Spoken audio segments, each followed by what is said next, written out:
நல்லா சாப்பிட்ணுன்னு தோணுதா? இந்த மாரி ஒரு செட்டிநாடு ப்ரான் கிரேவி செஞ்சு சாப்பிட்டு பாருங்க. அமிர்தமா இருக்கும். பேன்ல சேர்த்துருக்க எல்லாத்தையும் ட்ரை ரோஸ்ட் பண்ணி எடுத்ததுக்கப்புறமா, ஒரு பேன்ல கொஞ்சமா எண்ணெய் சேர்த்து நல்லெண்ணெய் சேர்த்துக்கலாம்.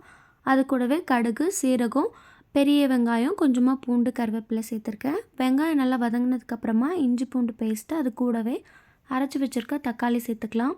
இப்போ இதில உப்பு, மஞ்சள் தூள், அப்புறம் நம்ம அரைச்சி வச்சிருக்க மசாலாவையும் சேர்த்து நல்லா தக்காளி வதங்கினதுக்கப்புறமா கொஞ்சமாக கரம் மசாலா சேர்த்துக்கலாம். தக்காளி நம்ம அரைச்சி சேர்க்கறதுனால அது நல்லா சுண்டி வரணும். அதுக்கப்புறமா நம்ம கழுவி வச்சிருக்க ப்ரான் அது கூட சேர்த்துக்கலாம்.